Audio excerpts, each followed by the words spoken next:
मैंने बच्चों की तरह खुश होने का नाटक करते हुए सुरंजन दास से कहा, मैं बता नहीं सकता कि मुझे लड़ाकू विमानों को करीब से देखने और उनमें बैठकर उड़ान भरने का कितना अरमान है। मैं तुम्हारी तरह पायलट होता तो रोज आकाश की सैर करता, परंतु अब तो मैं लड़ाकू विमान उड़ाना सीख ही नहीं सकता। लगता है मैं ये हसरत दिल में लिए ही दुनिया से चला जाऊंगा। मैंने जो पासा फेंका था वो मेरी तवक्को के ऐन मुताबिक बिल्कुल ठीक पड़ा। मेरी बात सुनकर सुरंजन दास पुरजोश लहजे में बोला, ये कौन सी बड़ी बात है रोहित भैया, तुम अब भी लड़ाकू विमान में आकाश की सैर कर सकते हो।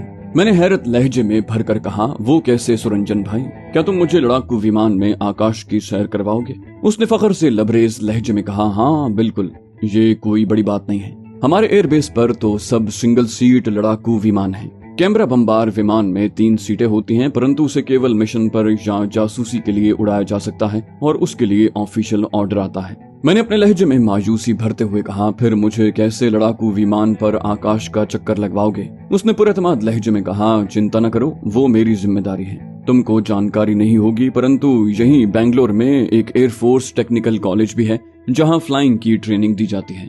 वहां पर T-8 टाइप के 5 हंटर विमान मौजूद हैं। ये विमान ट्विन सीटर होता है। मैंने सुरंजन दास की बात सुनकर कहा, परंतु मुझे तो कल यहाँ के एयरबेस पर जाना है। एयरफोर्स टेक्निकल कॉलेज में मौजूद ट्विन सीटर हंटर्स मेरे किस काम के? सुरंजन दास ने मेरे लहजे में शिकायत महसूस करके कहा लगाया और कहा, रोहित भाई तुम फिक्र न करो, एयरफोर्स टेक्निकल कॉलेज पर आजकल अपना ही राज है।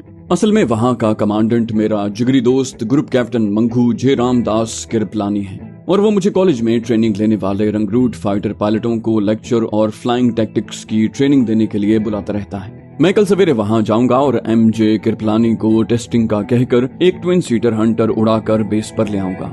ये सब यहाँ चलता रहता है, कोई ऐसी अचंभे वाली बात नहीं है। बल्कि हो सकता है तुम कल लांबा के साथ एयरबेस पर पहुंचो तो मैं ट्विन सीटर हंटर के साथ पहले ही वहां लैंड कर चुका हूं और वहां रनवे पर ही हमारी मुलाकात हो।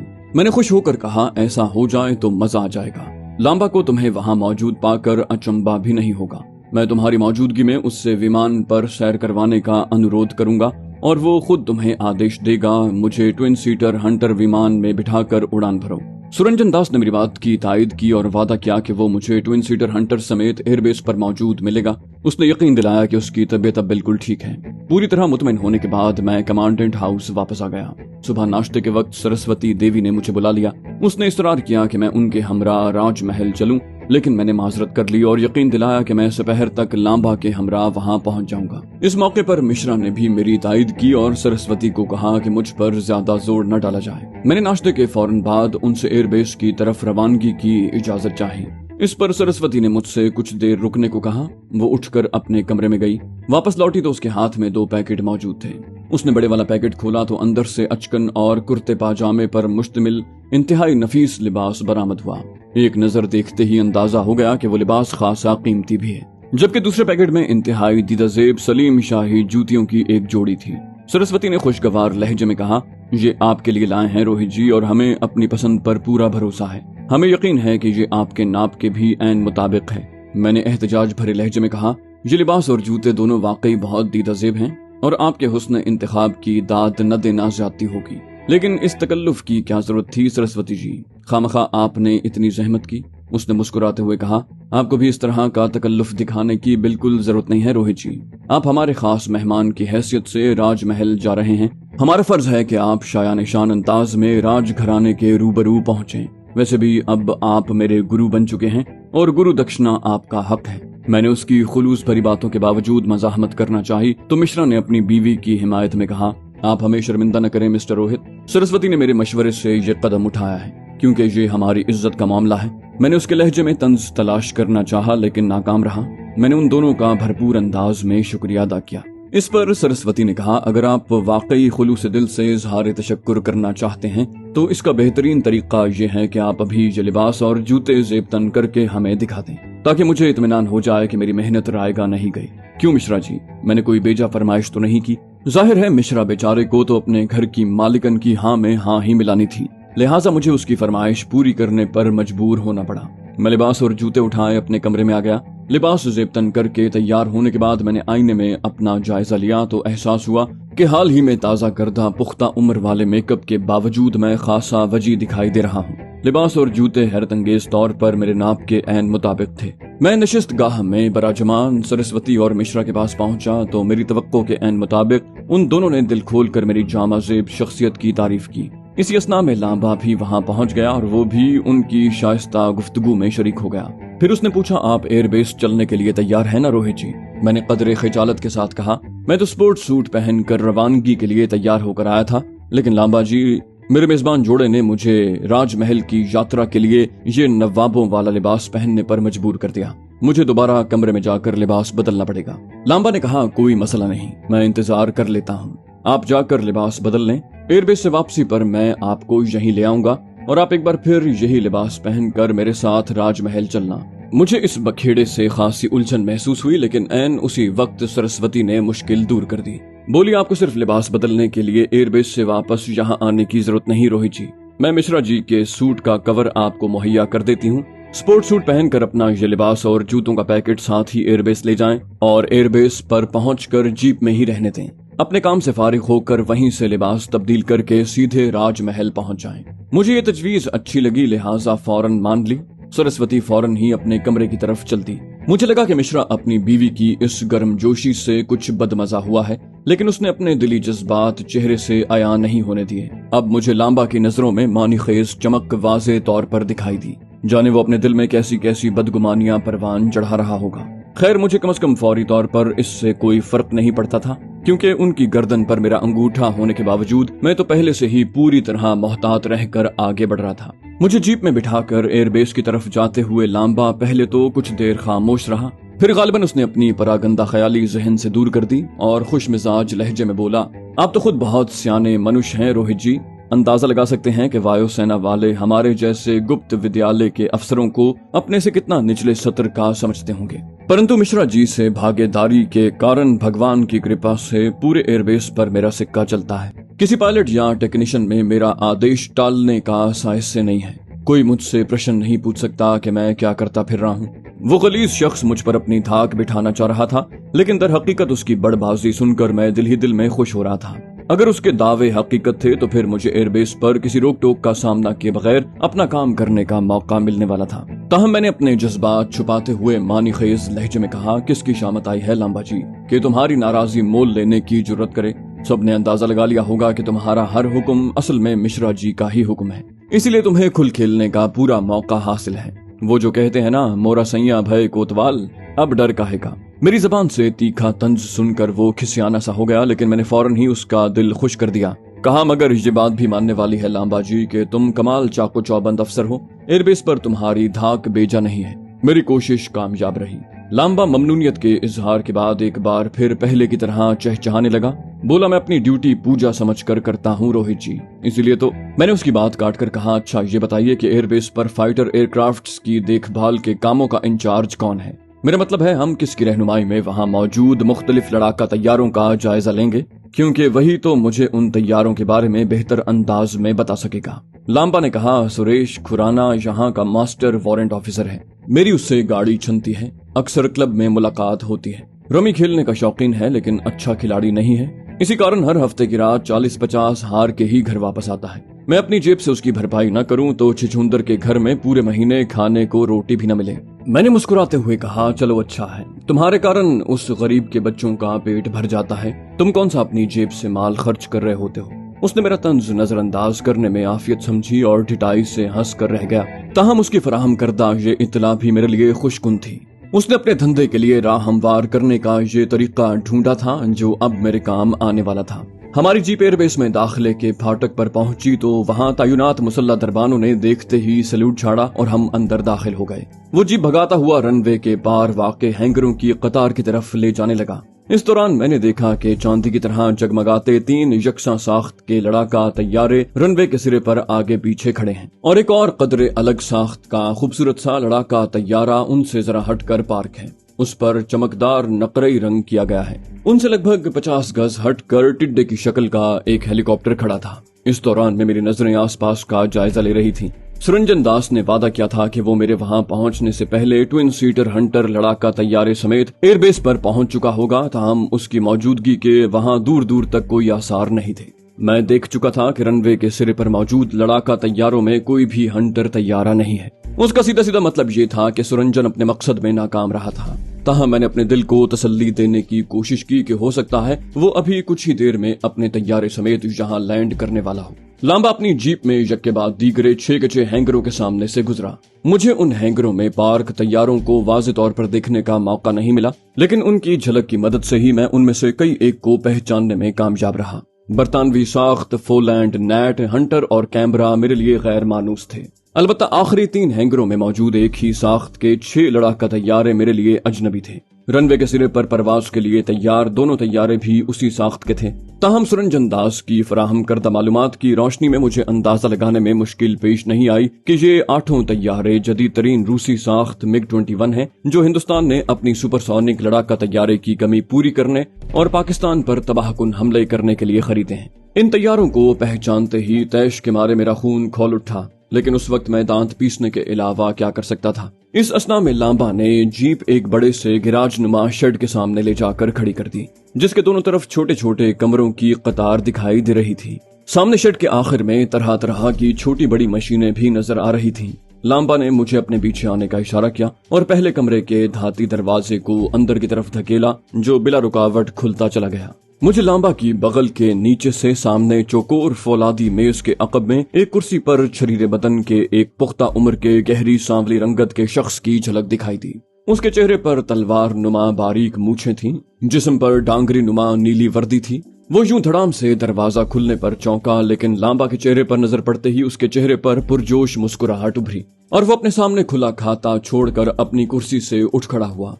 इस दौरान में लांबा उसके पास पहुंच चुका था। उन दोनों ने गर्मजोशी से एक दूसरे को प्रणाम किया और एक दूसरे का हाल पूछा। उसके बाद वो शख्स मेरी तरफ मुतवज्जे हुआ। मैंने भी हाथ जोड़कर उसे राम राम कहा। इस असना में लांबा मेरा तारुफ करवाने लगा। ये रोहित शेखर हैं, ऑफिसर ऑन स्पेशल ड्यूटी। इन्हें एयर हेडक्वार्टर से। मैंने लांबा की बात काटते हुए पूरे एतमाद वाले लहजे में बराह रास्त मद्दे मुकाबिल शख्स को मुखातिब किया। आपसे मिलकर बहुत खुशी हुई मिस्टर सुरेश खुराना। मैं कौन हूँ क्या हूँ उसे छोड़ दें, बस ये याद रखें कि मुझे इस पे इंजीनियर ने कृष्णा मेनन जी की खास डायरेक्शन पर यहाँ भेजा है। मुझे 20 बरस में एयरफोर्स को टोटल अपग्रेड करने के प्लान के लिए स्टडी रिपोर्ट तैयार करने के लिए बारी बारी इंडिया के हर एयरबेस का विजिट करने का टास्क मिला है। इससे पहले मैं हलवाड़ा एयरबेस की स्टडी रिपोर्ट तैयार करके जमा करवा चुका हूँ। अब इस एयरबेस की बारी है और आपको मेरे साथ मुकम्मल तावन करना है। अगर कोई कंफ्यूजन है या मजीद डायरेक्शन चाहिए तो मेरे साथ मिश्रा के पास चलें। मेरे लहजे में कोई ऐसी बात जरूर थी कि वो अचानक बुरी तरह मरूब हो गया। इससे पहले कि वो कुछ कहता, लांबा उससे मुखातिब हुआ। बोला, ये ठीक कह रहे हैं सुरेश डियर। मिश्रा का आदेश है कि रोहित जी का हर ऑर्डर आंखें बंद करके मानना है। लांबा की इंतबाह आमेज हिदायत सुनते ही सुरेश ने उजलत भरे लहजे में कहा, मैं समझ गया लांबा जी, आप जैसा कह रहे हैं वैसा ही होगा। फिर वो बराह रास्त मुझसे मुखातिब हुआ। बोला, आप ऑर्डर करें सर, मैं आपकी क्या सर्विस कर सकता हूँ। मैंने उसकी बात का जवाब देने की बजाय लांबा को मुखातिब किया। कहा, मेरा ख्याल है अब आपको मेरे साथ रुकने की कोई जरूरत नहीं है। आप अपनी ड्यूटी पर जाएं और लगभग 3 घंटे बाद वापस तशरीफ ले आएं। फिर हम महाराजा की पार्टी में शामिल होने के लिए राजमहल चलेंगे। लांबा ने चंद लम्हे के तवक्कुफ के बाद अस्बात में सर हिलाया और पूछा, आपका पार्टी ड्रेस और जूते मैं यहाँ ला दूं या? मैंने कदरे तीखे लहजे में कहा, मैं उन्हें साथ उठाए फाइटर एयरक्राफ्ट की जांच करता फिरूंगा क्या? उन्हें जीप में रहने दो, वापस आओगे तो यहीं ड्रेस चेंज करके आपके साथ चलूंगा। लांबा ने खिसियाना सा होकर जल्दी से हाँ में गर्दन हिलाई और वहां से रवाना हो गया। तब मैंने गंभीर लहजे में सुरेश को मुखातिब किया। कहा, मिस्टर खुराना, आई होप कि सारी बात अच्छी तरह आपकी समझ में आ गई होगी। सबसे पहले आपको मुझे एयरबेस का टूर करवाना है और अपने अनुभव के अनुसार यहाँ मौजूद तमाम एयरक्राफ्ट्स और हेलीकॉप्टर्स की हर नेगेटिव और पॉजिटिव क्वालिटी पर अपना रिव्यू मुझे जबानी और लिख कर दोनों तरह देना है। अगर आप बिजी नहीं हैं तो मैं ये टास्क तुरंत शुरू करना चाहूंगा। उसने मेरी बात गौर से सुनी और फिर पुरजोश लहजे में कहा, मेरे पास कोई अर्जेंट काम नहीं है, ये काम मैं शाम को भी कर लूंगा, चलिए चलते हैं। मैंने इस बात में गर्दन हिलाई और कुछ कहने की बजाय बिला तवक्कुफ अपनी नशिस्त से उठ खड़ा हुआ। वो मुझे अपने साथ लिए शेड से बाहर निकला तो मैंने देखा कि लांबा वहां से जा चुका था। सुरेश भी मुझे वहां ठहरने का कहकर कुछ देर के लिए गायब हो गया। वो एक बग्गी नुमा छोटी सी गाड़ी में सवार वापस मेरे पास आया।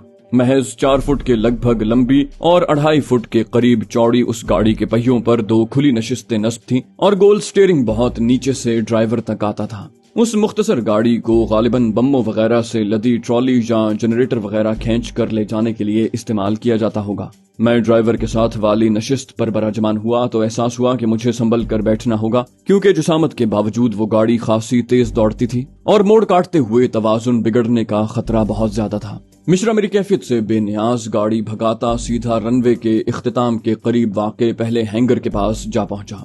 हम गाड़ी से उतरकर हैंगर में कतार से खड़े 3 लड़ाका तैयारों के पास जा पहुंचे। सुरेश ने बिल्कुल नए नकोर दिखाई देने वाले नकरई रंग के एक दीदा जेब तैयारे के नोकदार अगले हिस्से पर प्यार से हाथ फेरते हुए कहा, ये ग्रेट ब्रिटेन मेड फोलैंड नैट का F1 मॉडल है रोहित जी, बहुत ही फुर्तीला और शक्तिशाली। अपने छोटे साइज के मुकाबले में बहुत भारी हथियार उठा के उड़ान भर सकता है। इसकी गति भी बहुत तेज है और हथियारों और फ्यूल की फालतू टैंकियों के बगैर आवाज की गति के लगभग उड़ान भर सकता है। ये विमान 3 साल पहले हमारी वायुसेना में शामिल हुआ था। वो उस तैयारे के बारे में बहुत सी तकनीकी बातें बताता रहा।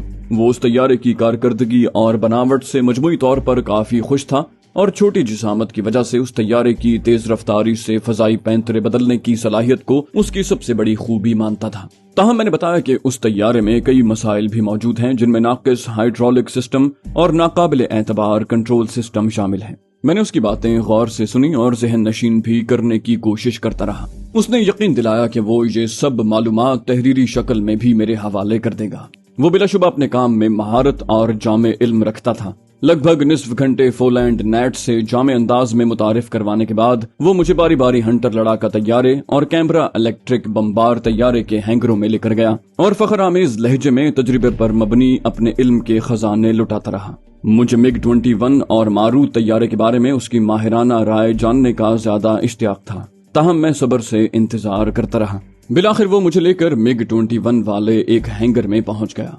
हस्ब तवक्को वो उस जदीद तरीन रूसी साख्ता तैयारे की तारीफ में जमीन व आसमान के कलाबे मिलाता रहा। वो उसकी तेज रफ्तारी के हवाले से खुसूसन पुरजोश था, क्योंकि उसके मुताबिक ये इंडियन एयरफोर्स का वाहिद ऐसा लड़ाका तैयारा था जो पाकिस्तान के पास मौजूद अमरीकी साख्ता F-104 स्टार फाइटर को बरकरफ्तारी में टक्कर दे सकता था। मैंने उसकी बात दरमियान में रोकते हुए कहा, यार समझ में आ गया कि इस फाइटर एयरक्राफ्ट में तेज स्पीड के साथ और भी ढेर सारे गुण हैं, परंतु इसकी कुछ कमियां भी तो तुम्हारी जांच में आई होंगी। उसने इस बात में गर्दन हिलाई और कदरे मायूस लहजे में कहा, मैं 3 महीने से हर MiG-21 लड़ाकू विमान की उड़ान से पहले और बाद में गहरी जांच करता हूं और हर उड़ान के बाद पायलट से भी उसके तासुरात मालूम करता हूं। अब तक हम सब के अनुभव में 2-3 गंभीर गड़बड़ आ चुकी हैं जो हर MiG-21 में मौजूद हैं।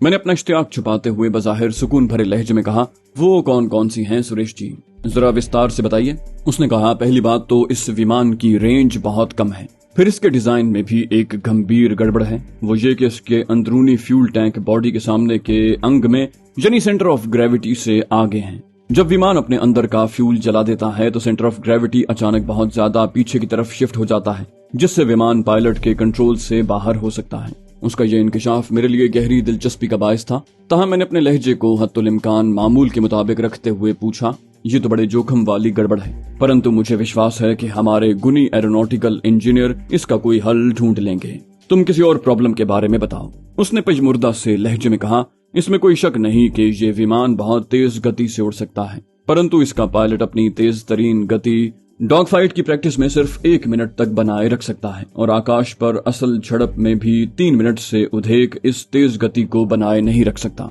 अगर पायलट गति कम न करे तो इंजन बहुत अधिक गर्म होकर जाम हो जाता है। ऐसे हर 1 मिनट के बाद इंजन के पार्ट्स का जीवन 800 घंटे कम हो जाता है। इसी तरह विमान का आफ्टर बर्नर भी तेज गति पर आग की तपिश 1 मिनट से ज्यादा बर्दाश्त नहीं कर सकता और उसके हिस्से पिघल कर गिरने लगते हैं। मैंने सुरेश कुमार की फराहम करदा इत्तला पर तशवीश का इजहार किया तो उसने मजीद गंभीर लहजे में कहा, परंतु सबसे भयंकर गड़बड़ी जो इस विमान में सामने आई है वो ये है कि जब इसका आधा फ्यूल जल जाता है तो तेज पैंतराबाजी के झटकों से फ्यूल के इंजन में जाने में रुकावट आ सकती है, जिससे इंजन उड़ान के ऐन बीच में बंद हो सकता है। सुरेश खुराना की बात सुनकर मैं वाकई चौंक उठा और मैंने अपने लहजे में हकीकी हैरत और तशवीश भरते हुए कहा, ये तो बहुत डेंजरस बात है सुरेश जी। इससे तो इतने महंगे फाइटर एयरक्राफ्ट्स के साथ हमारे देश के अनमोल पायलट्स भी निष्ठ हो सकते हैं। सुरेश खुराना ने परेशानी के तासुरात के साथ हाँ में गर्दन हिलाई और कहा, मिग विमानों में ये टेक्निकल प्रॉब्लम बहुत पुरानी है जो MiG-21 से पहले MiG-19, MiG-17 और MiG-15 में भी मौजूद थी। रूसी और गोरे एरोनॉटिकल इंजीनियर्स में यही फर्क है। मुझे अंदेशा है कि इस गड़बड़ के साथ MiG-21 उड़ाए जाते रहे तो एक के बाद एक विमान तबाह होते रहेंगे और हमारे पायलट्स इसकी भेंट चढ़ते रहेंगे। मैंने यूं जाहिर किया जैसे मुझे ये सब सुनकर शदीद सदमा पहुंचा हो। मैंने खुद को बमुश्किल संभालने का नाटक करते हुए कहा, यार तुम ऐसा करो, मुझे यहीं छोड़कर अभी अपने ऑफिस में वापस जाओ और जो कुछ मुझे बताया है उसे तफसील से लिख कर मेरे हवाले कर दो। तब तक मैं खुद ही घूम फिर कर विस्तार से यहाँ का मुआयना कर लेता हूँ। मैं तुम्हें इन्हीं हैंगर्स में किसी में मिलूंगा। हो सकता है मुझे कुछ फोटोग्राफी भी करनी पड़े। सुरेश खुराना ने इकरार में सर हिलाया और फिर अपनी मशीनी बग्घी में अपने दफ्तर की तरफ रवाना हो गया।